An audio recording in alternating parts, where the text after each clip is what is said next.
संसार में कई तरह के बल होते हैं। जैसे एक होता है धन बल। आज धन बल को लोग सबसे ऊपर मान्यता देने लगे हैं ना। पैसा सबसे बड़ा कहते हैं ना, सबसे बड़ा रुपया, तो इसे सबसे बड़ा मानते हैं। लेकिन वास्तव में ये है सबसे छोटा बल। सबसे छोटा बल है धन बल। आपके पास अभी है, अगर आप 10 कदम चले और वो पर्स आपका गिर गया तो छूट जाएगा। कितना छोटा है, सबसे छोटा धन बल। उससे ऊपर है तन बल। अगर आपके पास शरीर ही नहीं है तो धन का क्या करोगे? इसलिए धन बल से बड़ा हुआ तन बल। तन बल से ऊपर क्या है? तन बल से ऊपर है बुद्धि बल। अगर आपके पास बुद्धि ही नहीं है तो शरीर का क्या करोगे?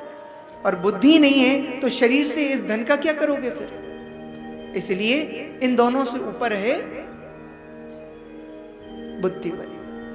और बुद्धि बल से भी अगर कुछ ऊपर है तो वो है मनोबल।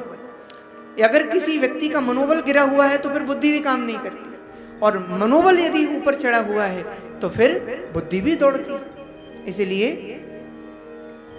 चौथा बल इन सबसे तीनों से ऊपर मनोबल। अच्छा, मनोबल भी गिर जाता है लोगों का, तो मनोबल से भी ऊपर एक और बल है, वो है आत्मबल। अगर किसी का आत्मविश्वास मजबूत है तो भले ही उसका मनोबल गिर जाए, वो नहीं टूटेगा, वो डटा रहेगा, अड़ा रहेगा, अड़िग रहेगा। इसके बाद अब आत्मबल आ गया तो शायद लग रहा हो कि हाँ बस आत्मबल ही सबसे बड़ा बल है। नहीं भैया, आत्मबल भी जब नहीं रहे, यानी सबसे पहले धन बल। धन बल से बड़ा है तन बल, तन बल से बड़ा है बुद्धि बल, बुद्धि बल से बड़ा है मनोबल, मनोबल से बड़ा है आत्मबल, और आत्मबल से भी इस संसार में यदि कुछ बड़ा है तो वो है सबसे ऊपर परमात्मा का बल, सबसे ऊंचा बल। जब उस परमात्मा का खेल चलता है तो फिर सारी शक्तियां एक तरफ रखी रह जाती है। सबसे ऊपर उसी की कृपा होती है।